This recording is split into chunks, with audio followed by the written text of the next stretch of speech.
So ఈ ప్రకటన గ్రంథాన్ని దయచేసి మనం ఆలోచన చేసి చూస్తే కొద్ది నిమిషాలు మీకు నేను కొన్ని ఇంట్రడక్షన్ విషయాలు తెలియజేసి దేవుని చిత్తమైతే ఈ 3 వచనాలు ఈరోజు మనం ధ్యానించడానికి మనం ప్రయత్నం చేద్దాం.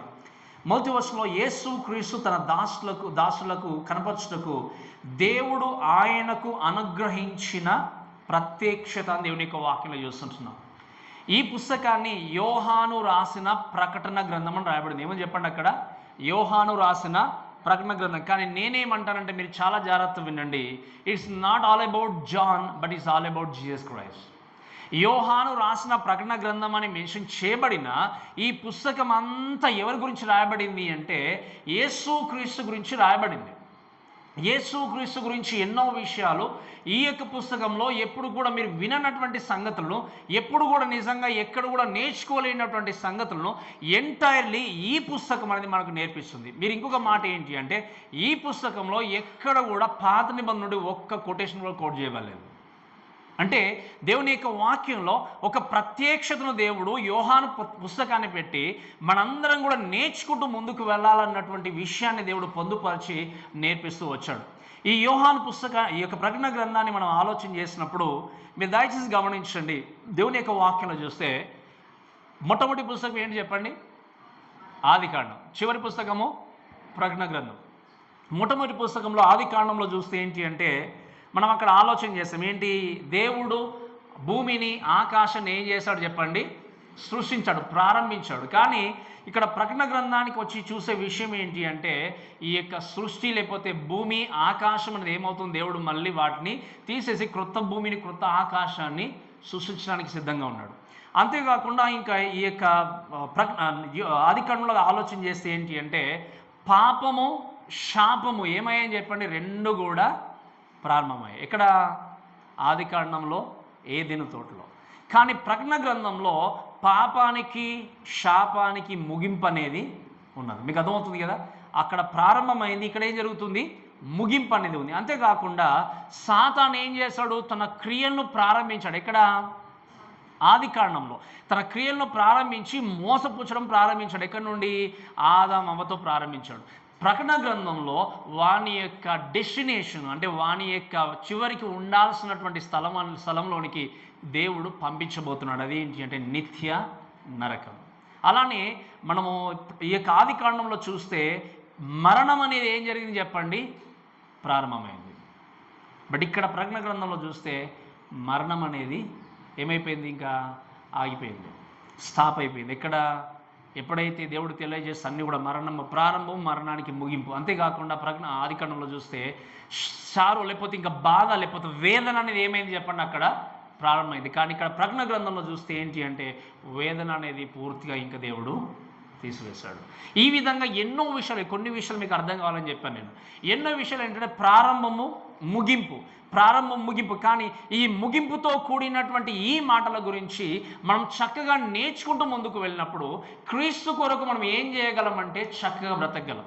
కాబట్టి ఈ యొక్క సమయంలో దయచేసి గమనించండి. ఈ ప్రకటన గ్రంథం గురించి మాట్లాడినప్పుడు దేవుని యొక్క కృపచేత యోహాను భక్తుడు, అపోస్తలుడు అయినటువంటి యోహాను, ఎంతమంది శిష్యులు ఉన్నారు చెప్పండి క్రీస్తుకి? 12 మంది. 12 మంది శిష్యులు దాదాపుగా యవ్వన కాలంలోనే మరణించారు. ఒక్క యోహాను తప్ప. ఎందుకని నిజంగా ఆలోచన చేస్తే యోహాను దేవుడు ప్రత్యేకమైనటువంటి సంకల్పముతో ఈ పుస్తకాన్ని బయలుపరచడానికి తను ఒక్కనే బ్రతికించి పెట్టాడు చెప్పాలి అంటే. మిగతా 11 మంది ఏమయ్యారు చెప్పండి? అందరూ కూడా హతసాక్షులయ్యారు. కేవలం యోహాను మాత్రమే మిగిలిపోయిన వ్యక్తిగా ఉన్నాడు. అయితే ఈయన గురించి కొన్ని విషయాలు చెప్పి నేను ముందుకు వెళ్తాను, చాలా జాగ్రత్తగా విన్నాడు. యోహాను మీరు గమనిస్తే ఎఫెసీ సంఘానికి కాపరిగా ఉన్నాడు ఆయన. ఎఫెసీ సంఘానికి అక్కడ మనము ఈ యొక్క 7 సంఘాల గురించి నేర్చుకుంటాం. మనము ఇంకా నెక్స్ట్ వీక్ నుండి ప్రారంభిస్తాం. ఈ 7 సంఘంలో ప్రాముఖ్యమైన సంఘం ఏంటి అంటే ఎఫెసస్ అంటాం. ఎఫెసీ సంఘం. ఈ ఎఫెసీ సంఘానికి ఆయన కాపరిగా ఉన్నప్పుడు ఆ కాలంలో ఏంటి అంటే యేసు క్రీస్తు మరణించి తిరిగి లేచి వెళ్ళిపోయిన తర్వాత ఇంకేం జరిగిందంటే సంఘానికి పర్సిక్యూషన్ స్టార్ట్ అయింది, శ్రమలు స్టార్ట్ అయ్యాయి. అక్కడ ఉన్నటువంటి చక్రవర్తి నీరో ఆల్మోస్ట్ ఏంటి అపోస్తలుడు అయినటువంటి పౌలుని కానీ మిగతా శిష్యులను కానీ అక్కడ ఉన్నటువంటి ఆదిమ సంఘాన్ని హింసించడం ప్రారంభించాడు. క్రీస్తు శకము 64వ సంవత్సరంలో. అది ప్రారంభించి ముందుకు వెళ్ళిన తర్వాత రెండవ దశలో ఏంటి అంటే డొమిషన్ వచ్చాడు. ఈ డొమిషన్ చక్రవర్తి ఏం చేశారు? రోమా చక్రవర్తి అంటే ఆయన ఈ క్రీస్తు శకం 81వ సంవత్సరం నుండి 86వ సంవత్సరం వరకు ఆగకుండా క్రైస్తవుని హింసించడం మొదలుపెట్టాడు.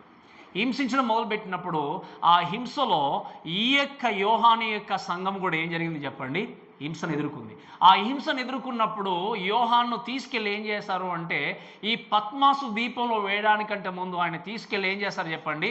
నూనెలో వేశారు. మరిగించడానికి దాంట్లో వేసినప్పుడు ఆయన దేహము కాలిపోయిన ఆయన మరణించకుండా ఉన్నప్పుడు ఇంకా తీసుకెళ్ళి ఏం చేశారు చెప్పండి?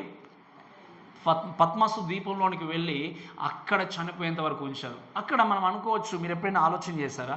ఒక వ్యక్తిని తీసుకెళ్ళి నూనెలో వేసినా చనిపోలేదు అంటే నేను ఆలోచన చేశాను, ఎందుకు మరి దేవుడు బ్రతికించాడు అంటే ఈ పుస్తకాన్ని తనకు రివీల్ చేయడానికి. ఎక్కడుండి రాశాడు చెప్పండి పుస్తకాన్ని? ఆయన పద్మసు దీపంలో ఉండి ఈ పుస్తకాన్ని రాసి తెలియజేశాడు. ఒకవేళ ప్రకటన గ్రంథం అనేది లేకపోతే మన జీవితాలకి అంటే జీవితం అనేది నిజంగా ఎక్కడ ముగింపు ఉంటుందనే విషయం తెలియకుండా చాలామంది కన్ఫ్యూజన్లో ఉండేవారు.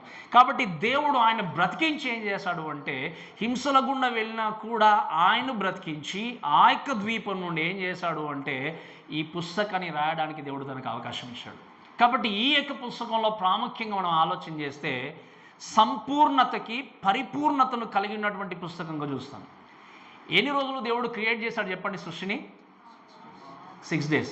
వారానికి ఎన్ని రోజులు ఉన్నాయి?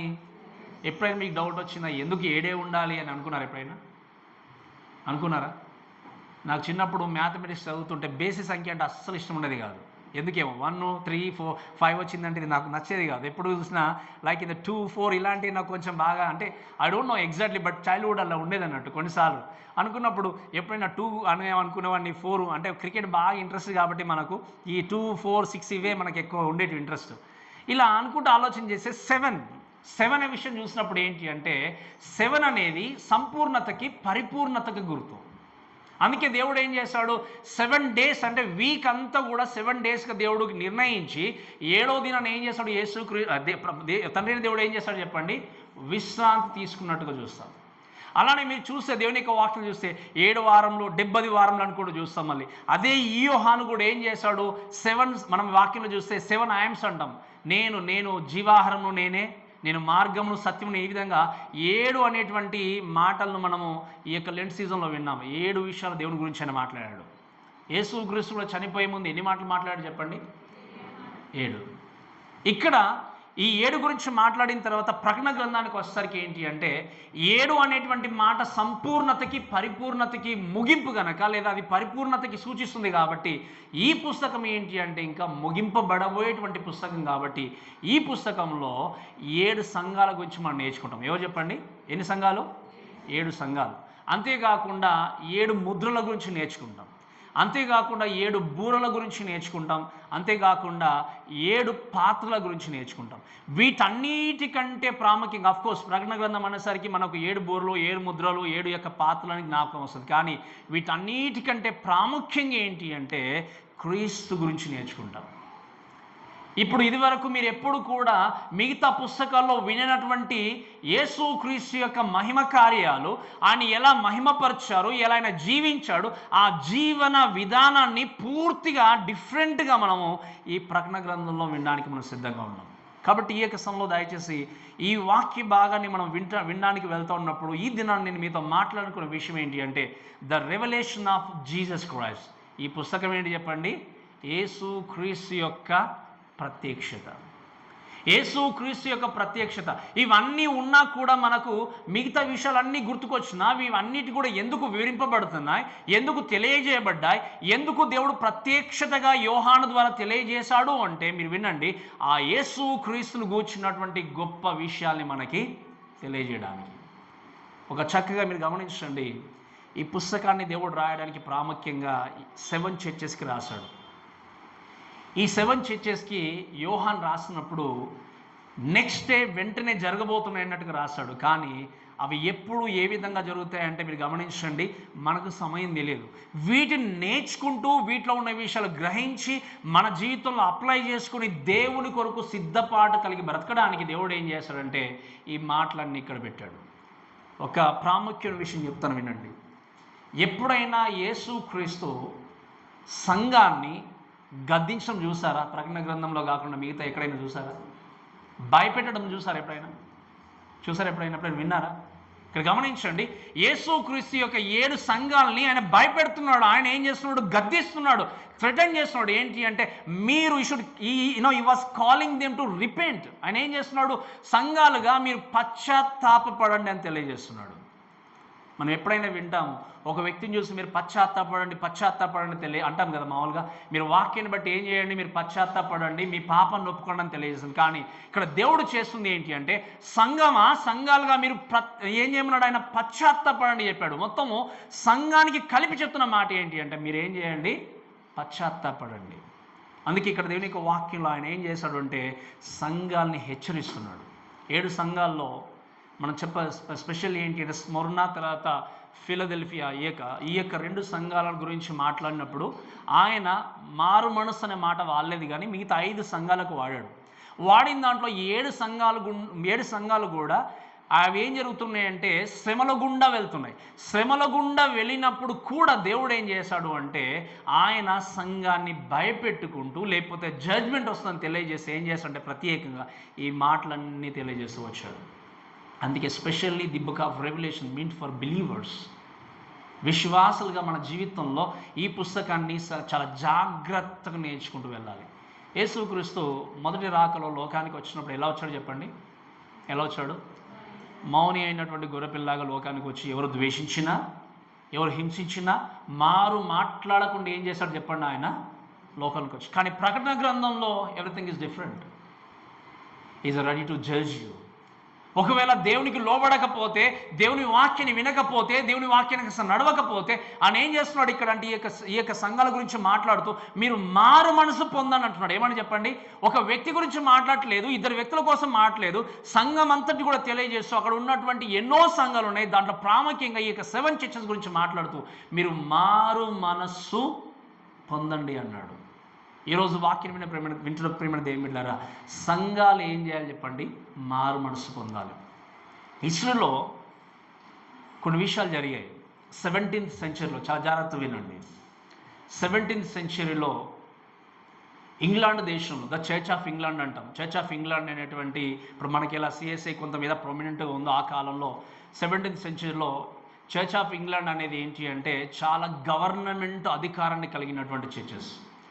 ఆ టైంలో మీరు గమనించండి, అక్కడ ఆ చర్చ్ ఆఫ్ ఇంగ్లాండ్, ఆ యొక్క ఇంగ్లాండ్ దేశంలో వాక్యాన్ని బోధించేటువంటి ఎంతోమంది వ్యక్తులు ఉన్నారు, ఎన్నో సంఘాలు ఉన్నాయి. సంఘాలు ఉన్నప్పుడు ప్యూరిటన్స్ అంటాం. మీరు థియాలజికల్గా కానీ కొంచెం చర్చెస్ ఉన్న వాళ్ళకి తెలుసుంటుంది కొన్ని ఈ యొక్క పదము. ప్యూరిటన్స్ అంటే ఏంటి అంటే a group of people who gather themselves for purifying the church అంటాం. అంటే ఏంటి అంటే వాళ్ళు గ్రూపుగా ఏర్పాటు అయి ఏం చేశారంటే రోమన్ క్యాథలిక్స్ నుండి ప్రొటెస్టెంట్స్ బయటకు వచ్చారు. మీకు తెలుసు కదా, ఎక్కడ వచ్చారు చెప్పండి? రోమన్ క్యాథలిక్స్ ఏం చేస్తారు? నేను ఒకటే మాట అంటాను, ఏంటి అంటే వాళ్ళు క్రైస్తవుడు అని పేరు పెట్టుకుని అన్యజనులు. ఇక అంతకంటే డెఫినేషన్ మనం ఇవ్వలేము. ఏంటి చెప్పండి? క్రైస్తవులు అని పేరు పెట్టుకున్న అన్యజనులు. కాబట్టి దాని నుండి బయటకు వచ్చిన తర్వాత ఏం జరిగింది అంటే మనం హెబ్రీలకు రాసిన పత్రిక నేర్చుకున్నాం. ఇంకా కూడా ఆచార వ్యవహారాలు పాటిస్తూ సిలువను చూసి మొక్కడము, దీన్ని మొక్కడము, కానుకలు నెత్తి మీద పెట్టుకోవడం, అన్ని రకాలుగా ఆచారాలన్నీ పాటించుకుంటూ బ్రతుకుతున్నప్పుడు ఈ ఆచారాలు, ఈ పద్ధతులు ఇవి కరెక్ట్ కాదు అని చెప్పేసి అక్కడ ఉన్నటువంటి ఈ ప్యూరిటన్స్ ఏం చేశారంటే ధైర్యంగా నిలబడి అక్కడ ఉన్నటువంటి చర్చెస్కి, ఇంగ్లాండ్లో చర్చెస్ ఏమన్నారంటే మీరు మారు మనసు పొందని ప్రకటించారు. ఏం చేశారు చెప్పండి?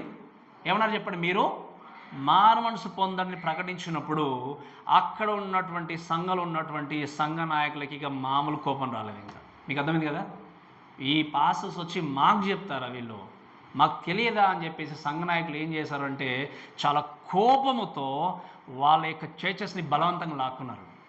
మీకు అర్థమవుతుంది? ఏం చేశారు చెప్పండి? వాళ్ళ చర్చెస్ని బలవంతంగా లాక్కొని వాళ్ళ కాంగ్రిగేషన్ను వారిని మభ్యపెట్టి చేసేసి దాదాపు మీరు వినండి, ఇన్ ద ఇయర్ ఆఫ్ 1662 1662వ సంవత్సరము ఆగస్టు 24వ తారీఖున దాదాపుగా 2000 మందిని వాళ్ళు తొలగించారు. ఎంతమంది చెప్పండి? 2000 మంది పాస్టర్స్ని. ఎందుకు తొలగించారో తెలుసా? సత్యాన్ని ప్రకటించినందుకు. ఎందుకు తొలగించారో తెలుసా? ఉన్నట్టుగా వాక్యాన్ని బోధించినందుకు, మీరు మారు మనసు పొందండి అని సంఘానికి తెలియజేసినందుకు, అక్కడ ఉన్నటువంటి ఇంగ్లాండ్ దేశాన్ని చూసి ఎన్నో సంఘాలు ఉన్నా కూడా మీ జీవితంలో మారు మనసు లేదు, సంఘంలో మారు మనసు లేదు కాబట్టి సంఘమా మీరు మారు మనసు పొందండి అని ప్రకటించినందుకు సంఘ నాయకులు ఏం చేశారు అంటే 2000 మందిని ఏం చేశారు చెప్పండి, ఎలిమినేట్ చేశారు. మీరు గమనించండి, ఆ ఎలిమినేట్ జరిగిన తర్వాత అది హిస్టరీలో అలానే మిగిలిపోలేదు. చాలా ట్రాజడీగా అది ఏం జరిగింది అంటే చరిత్రలో నిలిచిపోయిన తర్వాత మీరు గమనించండి, ఈ మాట జ్ఞాపకం చేయడానికంటే ముందు ఒక మాట చెప్తాను. మనం చాలాసార్లు ఏం చేస్తామంటే మన దేశాన్ని మార్చండి ప్రభువా, మా యొక్క దేశ నాయకులను మార్చండి ప్రభువా అని చాలాసార్లు ప్రార్థన చేస్తాం కదా. చేస్తామని ఏం చెప్పండి, దేశ ప్రజలను మార్చండి, దేశ నాయకులు మార్చండి, దేశాన్ని మార్చండి అంటారు. కానీ నేనంటాను ఏంటి అంటే ముందు సంఘాలు మారాలి. సంఘము మారమనసు పొందితేనే, సంఘాలు మార్చబడితేనే, సంఘాలు నిజంగా పశ్చాత్తాపం కలిగి జీవిస్తేనే సంఘము అనేది దేశంలో ఉన్న, లోకంలో ఉన్న, సమాజంలో ఉన్నా కూడా లోకాన్ని అంటనీయకుండా బ్రతికేదే నిజమైన సంఘము. అందుకే నేను ఎప్పుడు చెప్తాను, లోకములో సంఘం ఉంటుంది కానీ సంఘంలోనికి లోకం అనేది రాకూడదు. అందుకే చాలా జాగ్రత్త కూడా దేవుడు నాకు ఇచ్చిన బాధ్యతను బట్టి ఆ విషయంలో ఎన్ని ఆట్పోట్లు ఎదురైనా, ఎన్ని ఛాలెంజెస్ ఎదురైనా మిమ్మల్ని నిలబెట్టాలని చెప్పి నేను ప్రయత్నం చేస్తున్నాను. ఎందుకంటే ఒక్కసారి సంఘంలోనికి మనం లోకంని తీసుకొచ్చాము అంటే ఇంకా ఎవరు మన చేతిలో ఉండరు, ఇంకా దేవుడికే సరైన చోటు అనేది లేదు. ఇంకోటి చెప్తాను వినండి, సంఘము, church is the safest place in the world అనుకుంటాం మనం చాలాసార్లు. ఏమనుకుంటారు చెప్పండి, ఇప్పుడు బయట హిందువులు ఉన్నారనుకోండి, కొన్ని చూస్తాం ఆ దేవాలయంలో ఉంటే దయ్యం రాదనుకుంటారు అక్కడే, అంతే కదా అనుకుంటారు అనుకోరా. ఇప్పుడు చర్చ్లో సాతాను ఉన్నాడా లేడా, ఉన్నారంటారా లేరంటారా చెప్పండి గట్టిగా. సేఫెస్ట్ ప్లేస్ ఏంటంటే నేను ఇలా బ్రతికినా కూడా ఓకే చర్చిలో ఉన్నానంటే ఇంకా నాకు అంత 4 గోడలు పరిరక్షిస్తున్నాయి, నాకు నిజంగా సెక్యూరిటీ ఉందని అనుకుంటాం. వినండి, నిజమైన సెక్యూరిటీ ఎక్కడంటే ద ప్రెజెన్స్ ఆఫ్ గాడ్. దేవుడు నీతో ఉన్నప్పుడే అదే నిజమైన సేఫ్టీ. కాబట్టి ఈరోజు దేశ నాయకులను మార్చండి, దేశాన్ని మార్చడం అనే దాని కంటే ముందు ప్రభా మా సంఘాలను మార్చడం ఏం చేయాలి, తప్పకుండా లోకంలో ఉన్న క్రైస్తవులు ఏం చేయాలి, ప్రార్థించాలి. ఈ 2000 మందిని తొలగించి తీసుకెళ్ళిన తర్వాత దేవుడు చూస్తూరుకుంటాడు చెప్పండి. అక్కడ 2000 మందిని తొలగించిన తర్వాత మిగతా నమ్మకంగా బోధించేటువంటి ప్రీచర్స్ కూడా భయపడ్డారు, ఇంకా మా జీవితాలు ఏమైతే మమ్మల్ని ఏం చేస్తుంది. అలా ఉన్న తర్వాత మీరు గమనించండి, 1665 1662 సంవత్సరంలో 2000 మందిని సంఘ నాయకులు బయటకు పంపించిన తర్వాత 1665 సంవత్సరంలో ఇంగ్లాండ్ దేశంలో పెద్ద తెగులు వచ్చింది. అది ఎలుకల ద్వారా వ్యాప్తి చెందే తెగులు. ఆ తెగులు ద్వారా దాదాపుగా 1,00,000 కంటే ఎక్కువ మంది చనిపోయారు. ఎంతమంది చెప్పండి, 1,00,000 కంటే ఎక్కువ మంది. దాని తర్వాత మరలా ఒక్క సంవత్సరానికి 1666 సంవత్సరంలో అక్కడ ఇంగ్లాండ్ దేశంలోనే భయంకరమైన అగ్ని కారుచిచ్చు వచ్చింది. అంటే చాలా చాలా దట్టమైనటువంటి ప్రదేశం అంతా కూడా తగలబడి దాదాపుగా మీరు చాలా జాగ్రత్తగా ఉండండి 70,000 ఇళ్ళు ధ్వంసమయ్యాయి. ఎన్ని చెప్పండి, ఆ 70,000 ఇళ్ళతో పాటు మనుషులు కూడా చనిపోయారట. ఆ 70,000 ఇళ్ళతో పాటు 90 చర్చెస్ కూడా తగలబడ్డాయి. ఎన్ని చెప్పండి, 90 చర్చెస్. ఇవన్నీ చూసినప్పుడు ఇంగ్లాండ్ దేశం అంతా కూడా భయపడిపోయింది. ఇంకా ఇది కారణం ఏంటి అంటే ఈ 2000 మందిని బయటకు పంపించడం. ఆ 2000 మందిలో ఉన్నటువంటి ఒక ఆయన మాథ్యూ మేడే అనేటువంటి ఒక వ్యక్తి, ఆయన పేరు మాథ్యూ మేడే. ఆయన రాసిన విషయం ఏంటి అంటే ఈ ప్రాణాంతకమైన రోజును ఇంగ్లాండ్ యొక్క చర్చ్ హిస్టరీలో నల్ల అక్షరాలతో లిఖించాలన్నాడు ఆయన. ఏమన్నాడు చెప్పండి, ఇంగ్లాండ్ యొక్క చర్చ్ హిస్టరీలో ఈ యొక్క సంఘ చరిత్రలో నల్ల అక్షరాలతో ఏం చేయాలి, ఈ రోజును లిఖించాలని చెప్పాడు. అంత గొప్ప ప్రభావితంగా ఇంగ్లాండ్ దేశం అంతా మారిపోయింది. ఎన్నో చర్చెస్లో ఈ 2000 మంది బయటకు వచ్చిన తర్వాత వరల్డ్లీనెస్ ఎంటర్ అయిపోయింది చర్చెస్లోనికి. సరిగా వాక్యాన్ని బోధించే వాళ్ళు లేరు. లోకంలోనికి వచ్చిన తర్వాత ఎన్నో చర్చెస్ ఏమైపోయాడు, దేవుడికి దూరంగా వెళ్ళిపోయాయి. అని ఈ మాటలు బట్టి ఎందుకు మీరు జ్ఞాపకం చేసుకోవాల్సిందంటే యేసుక్రీస్తు ఎగ్జాక్ట్లీ ఇదే తెలియజేస్తున్నాడు. ఏంటంటే మీకు పరిష్కృష్ణ ఏది వచ్చినా కూడా మీరు మారు మనసు పొందకపోతే మిమ్మల్ని తీర్పు నుండి ఎవరు కూడా కాపాడలేరు.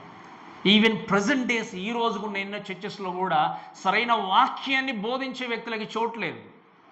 వాక్యాన్ని ఏ విధంగా బోధించినా సత్యవాక్యాన్ని బోధించినటువంటి వ్యక్తులకు చోటు కల్పించి సరైనటువంటి డాక్టరీకి కానీ సత్యవాక్యానికి కానీ చోటు లేకుండా జీవించే జీవన విధానంలో మనం ఉన్నాము. ఇంకా రాబోయేటువంటి దినాలు కూడా అలానే ఉండబోతున్నాయి.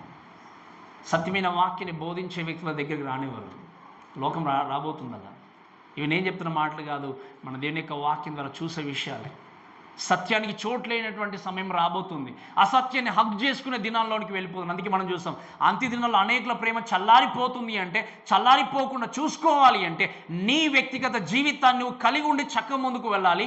సంఘముగా జీవితంలో నువ్వు సరైనటువంటి మారు మనసును కలిగి దేవుని కొరకు జీవించడానికి ప్రయత్నించాలి. ఎందుకంటే జీసస్ ఈ కేమ్ అని ఈ ఫస్ట్ అడ్వెంట్లో మొట్టమొదటి రాకల్లో యేసుక్రీస్తు ఈ came and died on the cross of Calvary. ఎందుకోసం వచ్చాడు చెప్పండి? యేసుక్రీస్తు ఆయన మరణించి తిరిగి లేవడానికి వచ్చాడు. ఇప్పుడు రాబోతున్నటువంటి క్రీస్తు నీకు తీర్పు తీర్చడానికి రాబోతున్నాడు. మరలా కూడా వచ్చిన దేవుడు నా పాపని క్షమిస్తాడులే, నేను చేసిన తప్పును తీసేస్తాడులే, ఆయన ప్రేమ కలిగిన దేవుడు కదా. అందుకే మీకు చాలాసార్లు చెప్పాను, బైబిల్లో దేవుడు ప్రేమామయుడు, జాలి కలిగిన దేవుడు అనడం కంటే దేవుడు కోపగించుకున్నాడు అన్న మాట ఎక్కువసార్లు రాయబడింది. ఏమాట చెప్పండి? దేవుడు ప్రేమామయుడు, జాలి కలిగిన దేవుడు అని చెప్పిన మాట కంటే దేవుని యొక్క ఉగ్రత, కోపం అనే మాటలు ఎక్కువసార్లు రాయబడ్డాయి. కానీ ఈ రోజు ఉన్నటువంటి ఎంతోమంది ప్రసంగికులు దేవుడు శిక్షిస్తాడు, దేవుని ఉగ్రత మీ మీద ఉంది, దేవుడు కోపగించుకున్న దేవుడు అనే మాట కంటే దేవుడు మిమ్మల్ని ప్రేమిస్తున్నాడు అనే మాటలు ఎక్కువ వినిపిస్తున్నాయి. ఎందుకు? ప్రేమ అంటే అందరికీ వినసొంపుగా ఉంటుంది, ఆశీర్వాదం అంటే అందరికీ చక్కగా ఉంటుంది. కానీ దేవుడు కోపగించుకున్నవాడు నీ పాపం చేసినప్పుడు, నీ జీవితాన్ని మార్చుకోకపోతే నీకు తీర్పు ఇచ్చే దేవుడు అంటే ఈ వాక్యం మాకొద్దు, ఈ పాస్టర్ మాకొద్దు. That's exactly happened.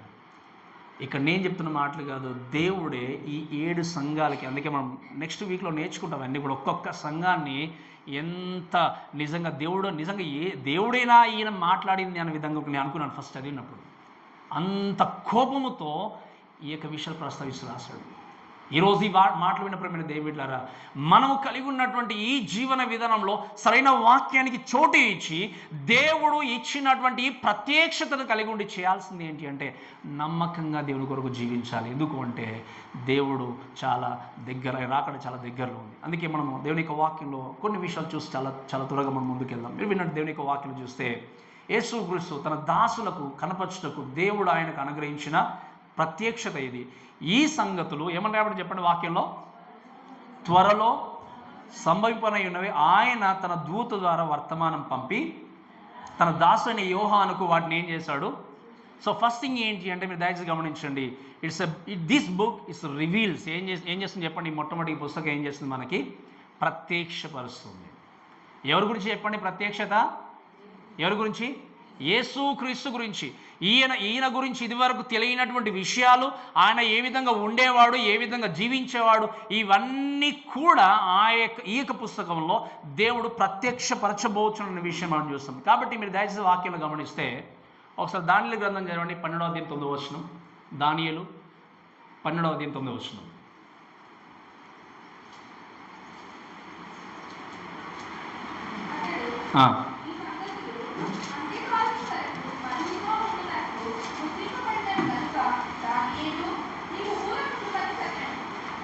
దేవుని యొక్క వాక్యాలు చూస్తే వాటిని క్లోజ్ చేయండి, మరుగు చేయండి అని చెప్పాడు 12వ 9వ ఎక్కడ? దానియేలు గ్రంథంలో. కానీ ఇక్కడ ప్రకటన గ్రంథానికి వచ్చేసరికి ఏంటి అంటే దేవుడు అన్నీ కూడా రివీల్ చేశాడు. ఏం చేశాడు చెప్పండి? ఓపెన్ చేశాడు, తెలియజేశాడు, ప్రత్యక్షపరిచాడు. ఇంకా మరుగై ఉండడానికి వీలు లేదు. ప్రతీది కూడా ఏం చేయాలి? తెలియజేయబడాలి. అందుకే మీకు ఈ యొక్క మాట చెప్పి నేను ముందుకెళ్తాను, దయచేసి వినండి. పాత నిబంధన, ఇదివరకు మీకు చెప్పాను, మళ్ళీ చెప్తున్నాను వినండి. పాత నిబంధనలో ఉన్న ఏ ప్రవక్త కూడా సంఘం అనేది ఉండబోతుందని ఎవరికి కూడా తెలియదు. చాలా జాగ్రత్త వినండి. పాత నిబంధనలు ఉన్న ఏ ప్రవక్తకు కూడా సంఘము చర్చ్ అనేది స్థాపించబడబోతుందనే విషయం ఏ వ్యక్తికి కూడా తెలియదు. అందుకే కొంతమంది ఏం చేస్తారంటే పాత నిబంధనలు ఉన్న కొటేషన్స్ అన్నీ తీసుకొచ్చి సంఘానికి రుద్దుతారు. కాబట్టి అది చాలా తప్పుడు ఇంటర్ప్రిటేషన్. ఎందుకంటే ఏ ప్రవక్తకు కూడా దేవుడు సంఘము స్థాపించబడబోతుందని చెప్పి ఏ ప్రవక్త కూడా దేవుడు రివీల్ చేయలేదు. మరి దేని గురించి రివీల్ చేశాడు అంటే యేసుక్రీస్తు లోకానికి వచ్చి మరణిస్తాడు, తిరిగి లేస్తాడు. దాని తర్వాత పాత నిబంధనల ప్రవక్తలందరికీ దేవుడు తెలియజేసింది ఏంటి అంటే దేవుడు మరలా లోకానికి రాబోతున్నాడనే విషయాన్ని తెలియజేశాడు. ఈ సంఘం అనేది దేవుడు వారికి కనుమరుగు చేశాడు. కాబట్టి సంఘాన్ని గురించి మాట్లాడినప్పుడు పాత నిబంధనలో ఉన్న దేన్ని కూడా తీసుకొచ్చి ఇది సంఘము కోసమే అని చెప్పి కోట్ చేయడానికి వీలేదు. మీరు గుర్తుపెట్టుకోవాలని నేను చెప్తున్నాను. అయితే ఈ విషయం ఏంటి అంటే యేసుక్రీస్తు గురించి మాట్లాడినప్పుడు, తెలియజేసినప్పుడు, రివీల్ చేస్తుంది, ప్రత్యక్షపరుస్తుంది అన్నప్పుడు మొట్టమొదటిగా ఏంటి అంటే ఎవరి గురించి రివీల్ చేస్తుంది అంటే మీరు గమనించండి, యేసుక్రీస్తు అంటే ఎవరో మనకి తెలియజేస్తుంది. మీరు అనుకోవచ్చు యేసుక్రీస్తు మాకు తెలియదా, యేసుక్రీస్తు అంటే లోకానికి వచ్చాడు, మన కోసమే చనిపోయాడు, తిరిగి లేచాడు అనే విషయం మనకు బాగా తెలుసు. కానీ ఈ ప్రకటన గ్రంథంలో యేసుక్రీస్తును తెలియజేయబడిన విధానం వేరు, ప్రత్యక్షత కనపరచబడిన విధానం వేరు. కాబట్టి ఈ మాటలన్నీ కూడా మనము ఇక్కడ తెలియజేయడానికి మనము దేవుని యొక్క వాక్యం చూస్తాం. కాబట్టి ఒకసారి ఒక మాట చూడండి దయచేసి. ఇదే ప్రకటన గ్రంథము 19వ అధ్యాయం 10వ వచనం, 19-10వ వచనం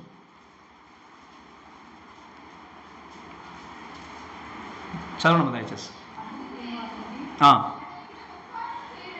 అతడికి నమస్కారము చేయుటకై అతని పాదముల ఎదుట సాగిలపడగా అతడు, వద్దు సుమి, నేను నీతో కూడా యేసును గూర్చిన సాక్ష్యము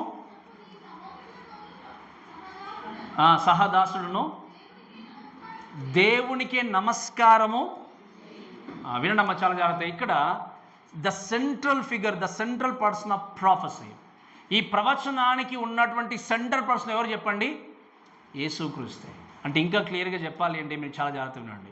యేసుక్రీస్తు హింసింపబడ్డాడు ఫస్ట్ సారి లోకానికి వచ్చినప్పుడు, ఆయన నలగొట్టబడ్డాడు, ఆయన దూషించారు, హింసించారు. కానీ ఇప్పుడు సెకండ్ అడ్వెంట్లో లేకపోతే రెండవ రాకడ గురించి మాట్లాడినప్పుడు దేవుడు తెలియజేసేది ఏంటి అంటే ఈ ప్రత్యక్షత ప్రైమర్లీ పర్టికులర్లీ యేసుక్రీస్తు గురించి. కాబట్టి యేసుక్రీస్తుకు తప్ప వేరే వ్యక్తికి మనము బోడౌన్ కావడానికి వీలు లేదనే విషయం చెప్తున్నాడు. అందుకే ఈరోజు మనం కొన్ని సంఘాలు చూస్తాం, సేవకులను కూడా ఏంటంటే ఇక వాళ్ళ పాదాలు పట్టుకోవడమే తక్కువ, ఇంకా ఇక వాళ్ళ కాలనే మొక్కుతారు. దేవుని కూడా అంతా విలువిస్తారో నాకు తెలియదు, మొక్కలో తెలియదు. సంఘ పెద్దలకు కానీ మనుషులకు నిజంగా బోడౌన్ చేయమని ఎక్కడ దేవుడు చెప్పలేదు. నువ్వు దేవుణ్ణి ఆరాధించే వ్యక్తులు ఉండాలి, దేవుణ్ణి స్తుతించే వ్యక్తులు ఉండాలి, దేవుని సేవ చేసే వ్యక్తిని గౌరవించే వ్యక్తి ఉండాలి. కానీ ఏ వ్యక్తి కూడా దేవుని స్థానాన్ని ఆపాదించావంటే నువ్వు చాలా ప్రమాదంలో ఉన్నట్టే లెక్క. నేను చెప్పిన మీకు అర్థమైంది కదా. అందుకే నేను మీకు మాట చెప్తే అర్థమవుతుంది ఈ విషయంలో. కొన్ని సందర్భాల్లో నేను లాస్ట్ టైం కూడా జ్ఞాపకం చేశాను. ఈ మాట మీకు వివరిస్తే దాని యొక్క ఇంటెన్షన్ మీకు అర్థమవుతుంది.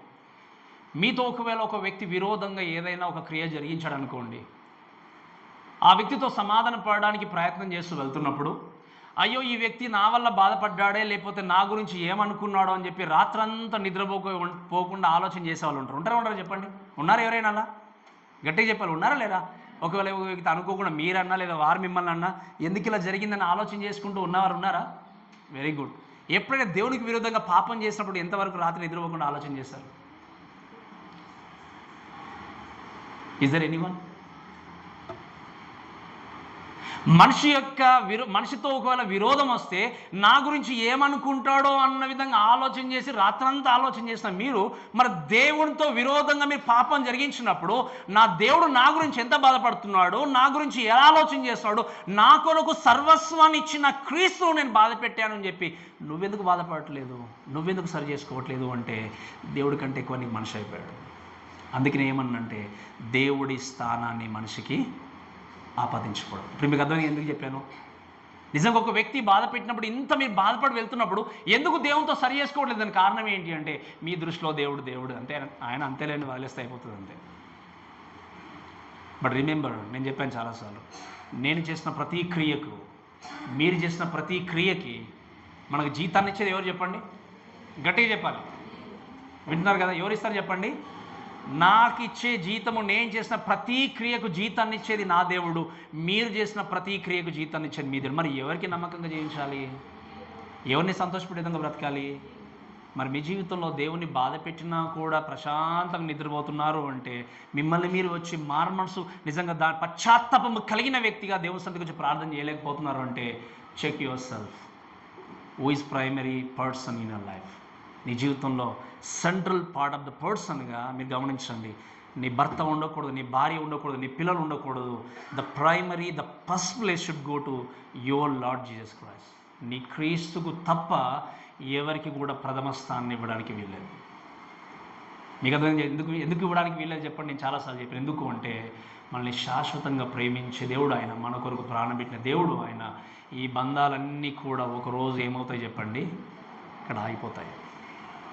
కాబట్టి సెంట్రల్ పర్సన్గా యేసుక్రీస్తున్నాడు. కాబట్టి వాక్యంలో రాయబడిన మాట ఏంటి అంటే, యేసుక్రీస్తు తన దాసులకు కనపరచుటకు దేవుడు ఆయనకు అనుగ్రహించిన ప్రత్యక్షత ఈ సంగతులు. చూడండి, ప్రత్యక్షత అంటే ఏంటి అంటే దీన్ని మనం అపోకలిప్సిస్ అంటాం గ్రీక్ భాషలో. అంటే ఏంటి అంటే రివీల్, లేకపోతే జస్ట్ అన్కవర్డ్ అంటాం. అంటే ఏంటి, ముసుగు తీయబడింది అంటాం ఇంకా, లేదా ప్రత్యక్షపరచబడింది. అప్పటి వరకు ఏంటి అంటే ముసుగు తీయబడలేదు, అందరూ కూడా పాపంలో ఉన్న కూడా కవర్ చేయబడ్డ. కానీ యేసుక్రీస్తు కలవరిలో మరణించి తిరిగి లేచిన తర్వాత మన పాపాలన్నీ క్షమించబడ్డాయి. అంతేకాకుండా అంత్య దినాల్లో ఏం జరగబోతుందో ఈ పుస్తకంలో క్లియర్గా మనకి ఏం చేస్తాడు భక్తుడు తెలియజేసి పెట్టాడు. కాబట్టి రెవల్యూషన్ అనే విషయం మాత్రమే కాకుండా ఇంకొక మాట రాయబడింది ఏంటి అంటే, చూడండి, ఈ సంగతులు త్వరలో సంభవింపబోయిన. ఎప్పుడు రాశాడు ఈ మాట? క్రీస్తు శకము 90వ సంవత్సరంలో రాశాడు. ఏమని రాశాడు చెప్పండి యోహాన్ అక్కడ? త్వరలో అంటే ఎన్ని సంవత్సరాలు అయిపోయింది ఇప్పటికీ? 2000 ఇయర్స్ కంటే ఎక్కువ అయిపోయింది. మనం అనుకోవచ్చు ఇంకా త్వరలో అనే మాట ఉంది కదా, ఇంకెప్పుడు త్వరగా ఇంకెప్పుడు అని అనుకోవచ్చు చాలాసార్లు, అంతే కదా. ఒకసారి ఒక మాట చూడండి, త్వరగా అనే మాటను దేవుడు చాలా మెన్షన్ చేసి పెట్టాడు బైబిల్ గ్రంథంలో. కానీ ఒక మాట చూడండి దయచేసి, మొదటి పేతురు రాసిన గ్రంథం పత్రిక 4వ అధ్యాయం 7వ వచనం. మొదటి పేతురు 4వ అధ్యాయం 7వ వచనం. వినండి, ఇక్కడ అన్నిటి అంతము. ఇది ఎప్పుడు రాయబడింది ఈ మాట కూడా? ఫస్ట్ సెంచరీలో. ఏమని రాయబడింది అక్కడ? అన్నిటి అంతము సమీపమైంది. తర్వాత అలానే 2వ పేతురు రాసిన పత్రిక 3వ అధ్యాయం 8వ వచనం చదవండి దయచేసి. 3వ అధ్యాయం 8వ వచనం.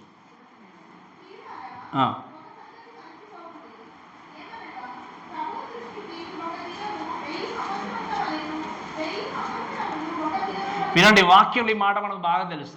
ప్రభువు దినము ఒక్క దినం ఏంటాడో చెప్పండి, 1000 సంవత్సరాలాగా. 1000 సంవత్సరంలో అంటే దేవుడు, మీరు వినండి, త్వరలో జరుగుతున్నాయంటే నిజంగా 2000 సంవత్సరాలు అయిపోయింది కదా, దేవుడు ఇలానే చెప్తాలే, ఇలానే చెప్పేసి వదిలేస్తాలే అని చెప్పి అనుకోవడానికి లేదు. అందుకే నేను ఎప్పుడు చెప్తాను కదా, ఎప్పుడు యేసుక్రీస్తు లోకానికి వస్తాడో మనకు తెలియదు, ఎప్పుడు మీరు లోకాన్ని ముగించుకుంటారో మీకు కూడా.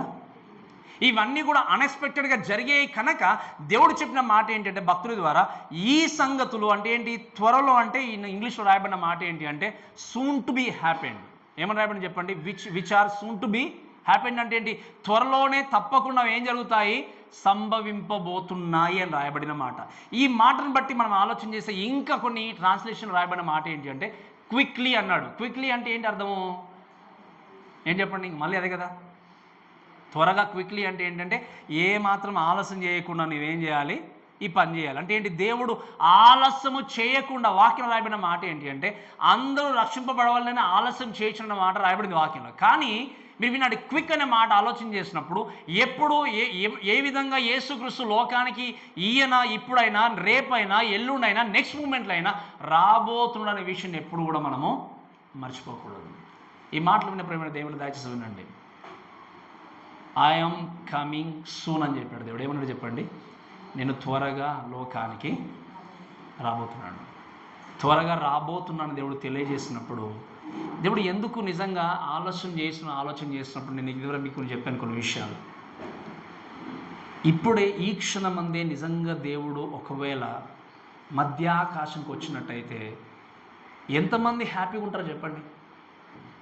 ప్రభా ఇప్పుడే వద్దు ప్రభా అని కోరుకున్నా ఎప్పుడు వస్తాడో దేవుడు మనకు డేట్ చెప్పలేదు. కాబట్టి మనం చేయాల్సింది ఏంటి అంటే, ఈరోజు ఒకవేళ నువ్వు ఇంకా పాపం ఉన్నాను కాబట్టి ప్రభా ఇప్పుడే వద్దనుకుంటున్నావేమో, లేదా నాకు ఇంకా కుటుంబం ఉంది ఎదగలేకపోతున్నాను నేను అనుకుంటాను కొన్నిసార్లు, దేవుడు త్వరగా వస్తే బాగుండు అనుకోవడం కొన్నిసార్లు. కానీ కొన్నిసార్లు అనిపిస్తుంది ఏంటి అంటే ఇంకా లక్షల మంది, వేల మంది, కోట్ల మంది మిగిలిపోయారు కదా, దేవుని దగ్గర రాలేకనిపిస్తుంది కొన్నిసార్లు. బట్ అలా చెప్పుకుంటూ పోతే God has his own time.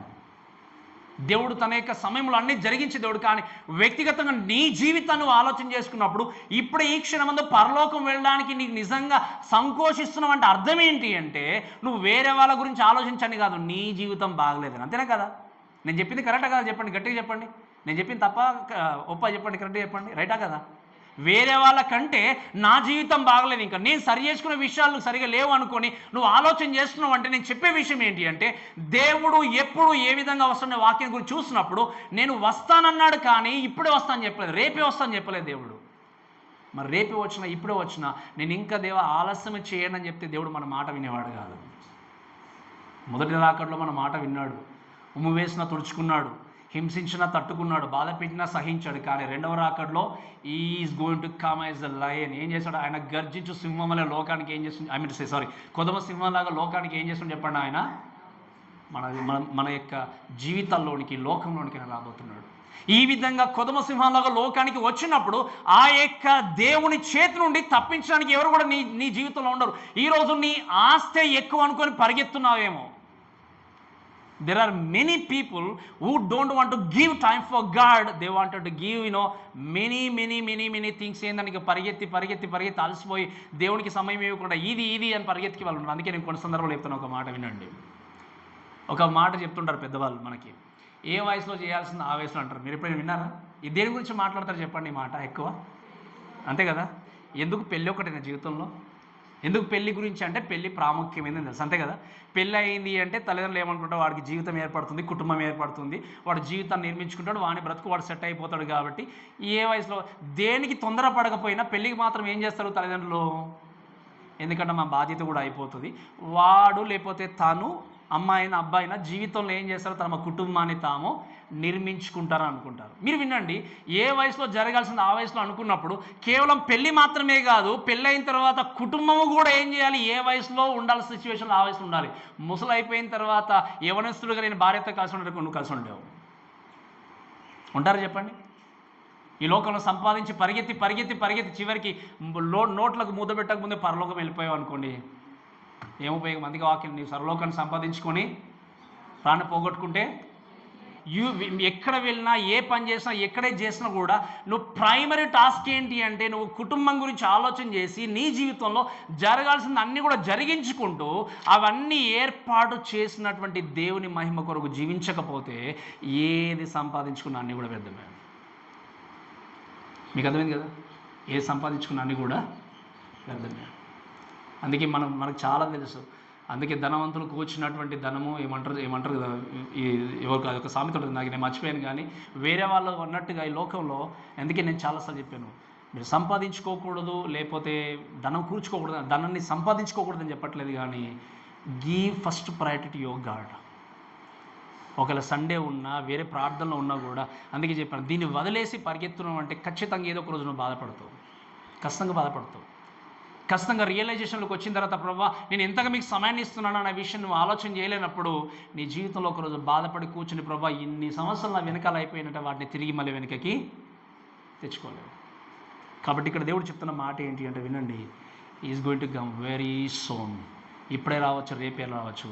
ఇప్పుడు ఎంతమంది అయితే మీరు నిజంగా మీరు చేతులు ఎత్తారో ఎత్తకపోయినా, మీరు ఒకవేళ మీ జీవితంలో క్రీస్తు ఇప్పుడే రాకూడదని మీరు అనుకున్నట్టయితే రిమెంబర్, రేపైనా దేవుడు రావచ్చు, నెక్స్ట్ 1 hourలో అయినా రావచ్చు. ఈ రావడానికంటే ముందు మీ జీవితాన్ని ఏం చేయాలి? మీరు చక్కదిద్దుకోవాలి, మీ జీవితాన్ని సరిదిద్దుకోవాలి. ఈ అంత్య దినాల్లో మనల్ని ఎంకరేజ్ చేసే వాళ్ళకంటే బాధ పెట్టే వాళ్ళు ఎక్కువ ఉండొచ్చు. లేదా ధనం ఉన్నప్పుడే నీకు విలువచ్చు, డబ్బు లేకపోతే నేను పక్కన పడేయచ్చు. బట్ రిమెంబర్, నువ్వు చెత్తలాగా బయట పడేసినా నిన్ను ప్రేమించే దేవుడు ఆయన. మనుషులు నిన్ను త్రోసి వేసినా, మనుషులు నిజంగా ఒక చెత్తలాగా నేను చూసినా కూడా, రోడ్డు మీద నిజంగా ఈయన జీవితంలో ఏం లేదు నేను పక్కన పెట్టేసినా కూడా, వాక్యం దరిద్రులను సహితము ప్రేమించే దేవుడు ఆయన. దేవుని ప్రేమ కంటే లోకంలో ఏ ప్రేమ సరిపోతుందో చెప్పండి మనకు. అందుకే వాక్యంలో ఒక మాట ఉంది, లోక స్నేహము దేవునితో. అంటే మీరు వినండి, లోకంతో శత్రుత్వం కలిగి ఉన్నా పర్లేదు, కానీ దేవునితో శత్రుత్వం కలిగి ఉంటే మనం బ్రతకలేం లోకంలో. నేను చెప్పినప్పుడు మీకు అర్థమైంది కదా, దేవునితో శత్రుత్వం కలిగి ఉంటే మనము బ్రతకలేము. కాబట్టి ఇంకా నేను ముగిస్తాను చూడండి దయచేసి. ఈ మాటలు బట్టి ఇంకొక మాట ఏంటి అంటే, ఈ యొక్క పుస్తకానికి ఉన్న ఇంకో ప్రత్యేకత గురించి మాట్లాడినప్పుడు, ఈ సంగతులు త్వరలో సంభవింపనై ఉన్నవి కాబట్టి ఆయన ఏంటంటే ఇంకా తన దూత ద్వారా వర్తమానం పంపి తన దాసుని యోహానుకు వాటిని ఏం చేశాడు?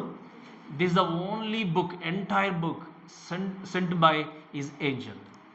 ఈ ఒక్క పుస్తకం మాత్రమే బైబిల్ అంతట్లో అక్కడక్కడ కొన్ని వర్తమానాలు దేవుని యొక్క దూతలు తీసుకొచ్చిన ఈ ఒక్క పుస్తకం మాత్రమే దేవుని యొక్క దూత ద్వారా ఏం చేశాడు? దేవుడు పంపించినటువంటి పుస్తకం.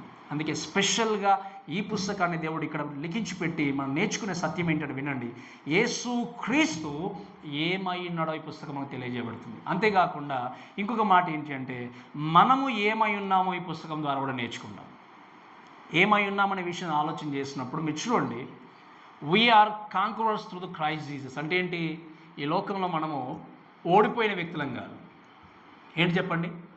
ఈ లోకంలో ఈ వ్యక్తి గెలిచాడు అని ఎప్పుడు అంటారు చెప్పండి? ఎప్పుడు అంటారు? మళ్ళీ మూలం ఎక్కడికి చెప్పండి? సర్వ మూలం ఎక్కడికి వెళ్ళిపోవాలి?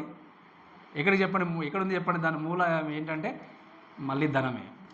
ఆయన ఎలా జీవించినా, ఎలా బ్రతికినా, ఎన్ని అబద్ధాలన్నీ, ఎన్ని మోసాలు చేసినా ఈ వ్యక్తికి చాలా ఆశ ఉందంటే ఈ లోకంలో వాడు బాగా చాలా గెలిచాడు, జీవితం జయించాడు అంటారు. బట్ రియల్గా ఆలోచన చేయండి, ఒక వ్యక్తి జీవితంలో గెలవడం అంటే క్రీస్తుకు తన జీవితాన్ని ఇవ్వడం. జీవితంలో గెలవడం అంటే నీ హృదయంలో క్రీస్తుకు స్థానం ఇవ్వడం. నీ హృదయంలో క్రీస్తుకు స్థానం లేకపోతే నువ్వు జీవితంలో ఎన్నిట్లో గెలిచినా, ఎన్ని సంపాదించుకున్నా, దయచేసి నువ్వు గెలిచిన గెలుపులు ఏవి కూడా నేను పరలోకం తీసుకెళ్ళావు. నీ ఉన్నటువంటి నీ యొక్క ఆస్తి నీకు అక్కరకు రాదు. నీ కలిగి ఉన్నటువంటి ఏ సంపద నేను కాపాడలేదు. ఎందుకు ఈ మాటలు నేను పదే చెప్తున్నట్టు, ఈరోజు నా మాటలు మీకు ఒకవేళ వింటున్నామే అన్న స్థితిలో ఉండొచ్చు, అర్థం కాకపోవచ్చు. కానీ ఏదో ఒక రోజు ఖచ్చితంగా మీ జీవితంలో ఇంపాక్ట్ అనేది చూపిస్తాయి. ఈరోజు ఒకవేళ మనకున్నటువంటి కళ్ళకున్నటువంటి పొర మనం చూడకుండా వినకుండా అడ్డుబందగా ఉండొచ్చు. కానీ ఏదో ఒక రోజు ఖచ్చితంగా ఏం చేస్తాయి చెప్పండి? ఈ మాటలు, ఈ యొక్క వాక్యము సత్యమైనదనే విషయం తప్పకుండా మనం ఏం చేస్తాము? గ్రహిస్తాం. కాబట్టి ఈ విషయాలు గుర్తుపెట్టుకుంటూ మనందరం కూడా ఏంటి అంటే మనం విజయాన్ని పొందుకున్న వ్యక్తులు మనం తెలియజేస్తాం. అంతేకాకుండా మనకు సరైనటువంటి డైరెక్షన్ ఇవ్వడానికి ఏం చేస్తుంది చెప్పండి? ఈ పుస్తకం దోహదపడుతుంది. అంటే ఏంటి? ఈ అంత్య దినాల్లో మనం ఎలా బ్రతకాలి, ఎలా వెళ్ళాలి, ఎలా క్రీస్తు కొరకు జీవించాలి, పుస్తకం అంతా కూడా మనకు నేర్పిస్తుంది. కాబట్టి ఇవన్నీ కూడా మనం చూస్తూ ముందుకు వెళ్ళిన తర్వాత మీరు వినండి, దిస్ బుక్ ఏంటి అంటే రివీల్స్ అని చేసి చెప్పండి. ఫస్ట్ ఏంటి చేస్తుంది చెప్పండి? ఇది మనకు ప్రత్యక్షతను తెలియజేస్తుంది. రెండవది ఏంటి అంటే మీరు చూడండి 2వ వచనంలో, అతడు దేవుని వాక్యములు గూర్చి, యేసుకు సాక్ష్యములు గూర్చి తాను చూచినంత మట్టుకు సాక్ష్యం. అంటే ఏంది? Not only reveal, second thing ఏంటంటే రిపోర్ట్స్. ఏం చేసింది చెప్పండి? నివేదికలాగా తెలియజేసింది. ఏంటి తెలియజేసింది?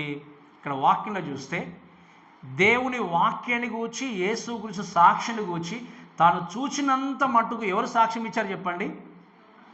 యోహాను సాక్ష్యం ఇచ్చాడు. యోహాను సాక్ష్యం ఇచ్చిన తర్వాత మనం వినండి, అంటే మనం విడిపింపబడినటువంటి మనకి ఈ పుస్తకం ఏంటి అంటే it's a message of hope. అంటే ఏంటి? ఈ పుస్తకము మనకి ఇచ్చేటువంటి ఆదరణ ఏంటి అంటే we're safe in the hands of God. అంటే ఏంటి? ఈ లోకంలో, అందుకే మీకు చెప్పాను చాలా మటుకు, మనందరికీ ఒక క్రైస్తవుడిగా, నిజమైన క్రైస్తవుడికి చావంటే భయం ఉండదు. ఇది దీనికి కూడా వర్తిస్తుంది. యేసుక్రీస్తు రేపే రావాలి, వస్తే బాగుండు, ఒకవేళ ఆలస్యం అయితే బాగుండు అనుకునే వారికి చావంటే భయం కూడా ఉన్నట్టే. నిజమైన క్రైస్తవుడికి చావంటే భయం లేదు. ఎందుకు చెప్పండి? ఎందుకు భయం లేదు? ఎందుకు చెప్పండి? ఒక రకంగా నేను చనిపోతే నా కుటుంబం ఏమైపోతుందో, నా పిల్ల ఏమైపోతుందో బాధ ఒక వైపు ఉండొచ్చు. ఇంకోటి ఏంటంటే అన్నిటికంటే ప్రాముఖ్యం ఏంటంటే నేను ఎక్కడికి వెళ్తాను? పరలోకం వెళ్తాను, నిజంగా మధ్యలో ఆగిపోతానా? అంతే కదా కొంతమందికి, అంతే కదా. పరలోకం వెళ్తానా, నరకం వెళ్తాను, ఎందుకంటే ఇటువంటి స్థితిలో ఉన్నాను, ఈ విధంగా జీవించానని చెప్పేసి. మీరు వినండి, చావు అంటే భయం ఉన్నప్పుడు మీరు వినాల్సిన విషయం ఏంటి అంటే క్రీస్తును అంగీకరించిన వ్యక్తికి ఈ పుస్తకం తెలియజేసేది ఏంటంటే you are safe in the hands of God. నువ్వు క్రీస్తును అంగీకరించిన వ్యక్తిగా ఈ పుస్తకం మనకు తెలియజేసేది ఏంటి అంటే నీవు నిజంగా భద్రతను కలిగి ఉన్నావు. ఎక్కడ? ఎందుకు అంటే నువ్వు మరణించిన తర్వాతనే అసలైనటువంటి జీవితాన్ని నువ్వు ఏం చేయబోతున్నావు? కలిగి ఉండబోతున్నావు. ఈ లోకంలో ఎన్నో బ్యూటిఫుల్ ప్లేసెస్ ఉన్నాయి, అంతే కదా. ఒకవేళ వెకేషన్స్కి వెళ్ళినా ఏదైనా కొన్ని కంట్రీస్ చూస్తే మనం ఇక్కడే ఉండిపోతే బాగుండు అన్న ఫీలింగ్లో ఉంటారు కొంతమంది. అందుకే నేను అంటాను, ఈ లోకము కొద్ది 3 నెలల ముచ్చట కోసం సృష్టించినటువంటి ఈ సృష్టి ఎంత అద్భుతంగా ఉంటే పర్మనెంట్గా ఉండబోయే పరలోక రాజ్యాన్ని ఇంకా మహాద్భుతంగా సృష్టించవచ్చు దేవుడు. Did you get my point? మీరు ఆలోచన చేశారు ఎప్పుడైనా? ఈ 3 రోజులు అంటే, ఈ 3 నెలలు అంటే అర్థం ఏంటి? కొన్ని రోజులు ఉండిపోయి ఈ లోకాన్ని ఇంత మంచిగా, ఇంత చక్కగా, ఇంత అద్భుతంగా దేవుడు క్రియేట్ చేసినప్పుడు పర్మనెంట్గా దేవునితో ఉండబోయే పరలోక రాజ్యాన్ని ఇంకా చక్కగా చేశాడు దేవుడు. ఎప్పుడైనా దాని గురించి మరి ఆలోచన చేస్తున్నారా? ఎప్పుడైనా నిజంగా ఆలోచన చేసి ప్రభువా ఆ రాజ్యంలోనికి, ఆ పరలోకంలోనికి నేను రావడానికి ఎంతో ఆసక్తి కలిగి ఉన్నాను ప్రభు అని ప్రార్థన చేస్తున్నారా? అందుకే వినండి, we have a message of hope. అంటే ఏంటి? మనము తప్పకుండా భద్రపరచబడినటువంటి వ్యక్తులు. కాబట్టి నాకు ఇప్పుడు ఏం జరిగినా నాకు డోకా లేదు. చిన్నపిల్లలు ఎవరున్నా God will take care. We have our own time. But we should ready to meet our God it any time. దేవుడు ఎప్పుడు వచ్చినా, ఏ క్షణం వచ్చినా కూడా ఖచ్చితంగా దేవుని ఎదుర్కోవాలి, చూడాలన్న ఆశ మనకు ఉండాలి. ఆశ లేకపోతే నీ క్రైస్తవుడుగా నీ జీవితంలో నిరీక్షణ లేదు. నిరీక్షణ లేనటువంటి జీవితంలో ఎప్పుడు కూడా విశ్వాసంలో ఎదగలేవు. విశ్వాసంలో ఎదగాలి అంటే, విశ్వాసం అంటే ఏంటి చెప్పండి? హెబ్రీ రాసిన పత్రిక 11వ రాయబడిన మాట ఏంటి చెప్పండి? విశ్వాసం ఉన్నది నిరీక్షింపబడే వాటి యొక్క నిజ స్వరూపమును అదృశ్యమై ఉన్నటకు. అంటే కనబడని దానిపైన నిజంగా చెప్పాలి అంటే, మీకు క్లియర్గా చెప్పాలంటే, కనబడని దానిపైన నమ్మకం ఉంచడం విశ్వాసం. మీకు అర్థమైంది చెప్పిన మాట? కనబడని దానిపైన నమ్మకం ఉంచడమే మీ విశ్వాస జీవితం. మీరు నిజంగా వీక్ అవుతున్నట్టు, మీ నిరీక్షణ లేదన్నట్టు. మీకు ఈ నిరీక్షణ ఇవ్వడానికి దేవుడి పుస్తకం మనకి ఇచ్చాడు. ఇంకో మాట ఏంటి అంటే వినండి, ఇంకా చాలా త్వరలో నేను ముగిస్తాను. చూడండి, the message of the heart అంటే ఇవన్నీ కూడా విన్న తర్వాత we should not compromise with the world. ఇవన్నీ నేర్చుకున్న తర్వాత ఎందుకు పుస్తకం ఇవ్వబడ్డదంటే, ఈ పుస్తకాన్ని నేర్చుకుంటూ ముందుకు వెళ్ళినప్పుడు లోకముతో మనం కాంప్రమైజ్ అయ్యి బ్రతకకుండా జీవించడానికి పుస్తకం ఇవ్వబడింది. ఇంకా చెప్పాలి అంటే వాక్యంలో ఒక మాట ఉంది, సత్యమును కొని తెచ్చుకోమని అంటాడు సామెతలో. మీరు విన్నారు ఈ మాట ఎప్పుడైనా? సత్యమును అమ్మివేయకూడదు, సత్యాన్ని ఏం చేయమంటాడు చెప్పండి ఆయన. అంటే అర్థం ఏంటి? సత్యం అనేది అంతగా నీ జీవితంలో ఉండాలి, సత్యం అనేది నీ జీవితాన్ని నడిపించాలి. కాబట్టి సత్యము కొరకు సాక్షిగా లోకంలో మనం జీవించడానికి ఏం చేశాడు? యేసుక్రీస్తు ఇక్కడ నిలబెట్టాడు. అందుకే ఎప్పుడు చెప్తుంటారు, బ్యాప్టిజం తీసుకునే చివరిగా నేను ఎప్పుడే మాట్లాడు, నీవు లోకంలో ఎన్ని శోధనలు వచ్చినా, ఎన్ని హింసలు ఎదురైనా, ఎన్ని రకాల ఛాలెంజెస్ కూడా నువ్వు వెళ్ళినా కూడా నువ్వు జీవితాంతం ఆయన కొరకు బ్రతుకుతావనే ప్రశ్న నేను వేస్తాను లాస్ట్కి. మీకు తీసుకున్న వాళ్ళకి తెలుసు. మీకు ఏమడుగుతాను చెప్పండి లాస్ట్? నేను అడిగేది ఏంటి? ఎన్ని లోకంలో ఎన్ని శ్రమలైనా, శోధనలు వచ్చినా, ఏదైనా కూడా చివరి వరకు నువ్వు ఆయన కొరకు జీవిస్తావంటే అర్థం ఏంటి? ఆయన కొరకు సాక్షిగా బ్రతుకుతావని. ఇది బ్రతికించడానికి ఈ వాక్యం నేర్పిస్తుంది. ఇంకా చివరిగా ఈ మాట ఏంటంటే వర్స్ 3 చెప్పి నేను ముగిస్తాను. సమయము సమీపించింది గనక ఈ ప్రవచన వాక్యములు చదువువాడును, వాటిని విని ఇందులో రాయబడిన సంగతులను గైకొను వారును. It's not only reveal. Second thing is not only reports. Third thing ఏంటి అంటే దిస్ బుక్ రివార్డ్స్. ఏం చేస్తుంది చెప్పండి? ఈ పుస్తకం మనకి బహుమానంగా దేవుడు అనుగ్రహించినటువంటి పుస్తకం. మనకు రివార్డ్స్ తీసుకొని వచ్చేది, ఆశీర్వాదం తీసుకొని వచ్చేది. ఎప్పుడు ఆశీర్వాదం తీసుకొని వస్తుందంటే వాక్యంలో ఏముంది అంటే సమయము సమీపించిందట. ఏం చెప్పండి? ఎప్పుడు రాశాడు ఈ మాట ఈయన? యోహాను 1వ శతాబ్దం. ఏమన్నాడు ఆయన? సమయము సమీపించింది కాబట్టి ఈ ప్రవచన వాక్యం అంటే ఈ పుస్తకాన్ని ఏంటంటే వాక్యంలో ఫస్ట్ థింగ్ ఏంటి చెప్పండి? చదవాలి. రీడ్స్ అంటే ఏంటంటే రికగ్నైజ్ టు అక్నాలెడ్జ్. అంటే ఏంటి? ఈ పుస్తకాన్ని ఏం చేయాలి? మొట్టమొదటిగా చదవాలి, ఒప్పుకోవాలి. ఇది నా జీవితంలోనికి అన్వయించుకోవాలి ప్రభు అని దాన్ని మనం ఏం చేయాలి? చదవాలి.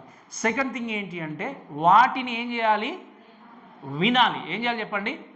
అంటే హియర్స్ అన్నప్పుడు ఏంటి అంటే లిజన్ విత్ అండర్స్టాండింగ్. ఇప్పుడు వాక్యం వినడానికి మీరు వస్తాను. నేను చాలాసార్లు చెప్తుంటాను మీకు, చర్చికి రాబోయే ముందు ఏం చేయమని చెప్తాను చెప్పండి? మీకు ఏమని ప్రార్థన చేయమని చెప్తాను? ప్రభు ఈరోజు నేను సండే ఆదివారం చర్చికి వెళ్తున్నాను, వాక్యం వినడానికి నాకు జ్ఞానాన్ని ఇవ్వండి, అర్థం చేసుకునేటువంటి హృదయాన్ని దయచేయండి ప్రభు అని ప్రార్థన చేసుకోమని చెప్తాను. ఎంతమంది ప్రార్థన చేసుకోవాల్సింది? ఒకవేళ ప్రార్థన చేసుకొని వచ్చిన రోజు చూడండి, చేసుకుని రాను రోజు వచ్చి చూడండి ఎలా ఉంటుందో మీ సిచ్యువేషన్. ఈ వాక్యం మనకు అర్థం కావాలి విత్ అండర్స్టాండింగ్ అంటే పరిశుద్ధాత్మ దేవుని యొక్క కార్యం అనేది మన జీవితంలో జరగాలి. అందుకే కొన్ని సందర్భాల్లో ఎంతో బాధేస్తుంది నాకేంటి అంటే ఈ యొక్క ఆదివార దినాలు not only all church, many churches కనీసం బైబిల్ కూడా చేత పట్టుకోలేని రాలేం మనం. వీ కమ్ లైక్ ఏదో అఫీషియల్గా ఇంత భోజనానికి వెళ్తున్నాం అనే విధంగా వచ్చేస్తాం మనం. కొన్నిసార్లు మన చేతిలో ఏముండదు. అప్పుడే అనిపిస్తుంది ఈయన ఎంతగా దేవుని వాక్యం వింటాడో అని. సెకండ్ థింగ్, వచ్చామంటే అందరం కొంచెం బ్రేక్ఫాస్ట్ కొంచెం చేయరు కానీ చక్కగా నిద్రపోతాం. నువ్వు ఎన్ని సంవత్సరాలు నిద్రపోయినా నువ్వు అక్కడికి వెళ్ళిపోతావు. ఎక్కడికి చెప్పండి? ఇక్కడ నువ్వు వినకపోతే ఎక్కడ వెళ్తుంది? మార్పెక్కుంటుంది చెప్పండి. ఎంత మంచి వాక్యం వినబడుతున్నా, ఎంత మంచిగా బోధిస్తున్నా నువ్వు నిజంగా కునుకుపాటు తీయడానికి చేర్చుకొస్తున్నావు అంటే ఆ రోజు ఒక వ్యక్తి పడిపోయాడు కిటికీ నుండి. ఎవరు చెప్పండి? ఆయన పేరు గుర్తుందా మీకు? అపోస్తలుడు అయినటువంటి పేతురు వాక్యం చెప్తున్నప్పుడు ఒక వ్యక్తి కిటికీ నుండి పడిపోయాడు. ఎవరు చెప్పండి? ఆయన పేరేంటి తెలుసా మీకు? ఐతుకు. జోగి జోగి జోగి ఏం చేశాడు? ఒకేసారి పడిపోయాడు. నీ జీవితంలో ఆయన కిటికీ నుండి పడిపోయాడు కానీ నీ జీవితంలో ఆత్మీయ స్థితి నుండి నువ్వు పడిపోతావు నువ్వు దేవుడికి సమయాన్ని ఇవ్వకపోతే.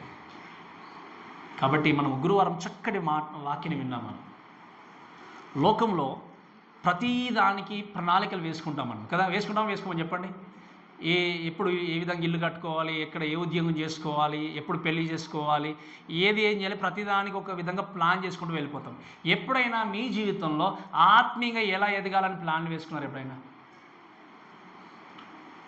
వేసుకున్నారు చెప్పండి? అసలు ఆలోచన చేశారా? పోని నాకెందుకులే అనుకుంటాం. బట్ వీటన్నిటిలో ప్రైమరీ ఏంటో తెలుసా?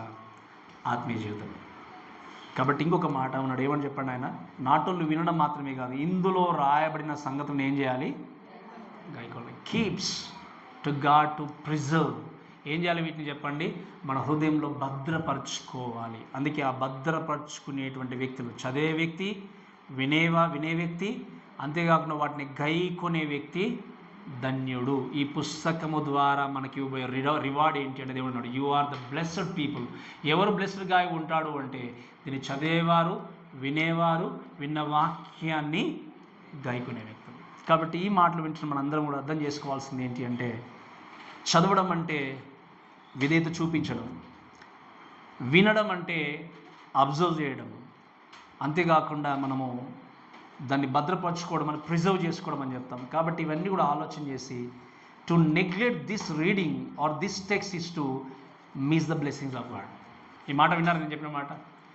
ఈ పుస్తకాన్ని చదవడానికి కానీ వినడానికి కానీ మీరు ఒక నిర్లక్ష్యం చూపిస్తున్నారు అంటే దేవుని యొక్క ఆశీర్వాదాన్ని మీరు ఏమవుతున్నట్టు? కోల్పోతున్నట్టు. అందుకే ఒక మాట ఇంకా చివరికి ఏంటంటే, the revolution brings comfort, peace and anticipation of the future. కాబట్టి ఈ పుస్తకము మన జీవితానికి, మీరు విన్న నిజమైన క్రైస్తవుడికి ఏం చేస్తుంది అంటే సమాధానాన్ని తీసుకొస్తుంది. నిజమైన క్రైస్తవుడికి యేసుక్రీస్తు ఎప్పుడు వస్తాడని ఎదురు చూసేటువంటి ఆశను కలిగిస్తుంది. ఆశ దయచేసి చంపుకోకండి. ఆశను చంపుకున్నారు అంటే దేవుడు ఎప్పుడైనా రావచ్చు మీ జీవితంలో. మీరు వచ్చినప్పుడు, అందుకే అంటాడు, నేను లోకానికి వచ్చినప్పుడు నిజంగా ఎవరినైనా నీతిమంతుని కనుక్కుంటాను అంటాడు ఆయన. నిజంగా లేదా ఫేత్ఫుల్గా ఉండే వ్యక్తిని కనుక్కుంటాను అంటాడు. అటువంటి స్థితిలో దయచేసి మీరు ఉండకుండా మీ జీవితాన్ని ఒకసారి చెక్ చేసుకుంటూ, ఈ ప్రవచన వాక్యాలు నా జీవితం కొరకు అనే విషయం గుర్తుపెట్టుకొని మన ప్రభు అయిన యేసుక్రీస్తు గురించి తేటగా మనం అర్థం చేసుకుంటూ దేవుని యొక్క మహిమ కొరకు మనం జీవిద్దాం. కాబట్టి ఈ మాటలను మనం దేవుడు దీవించి ఆస్వాదించును కాక.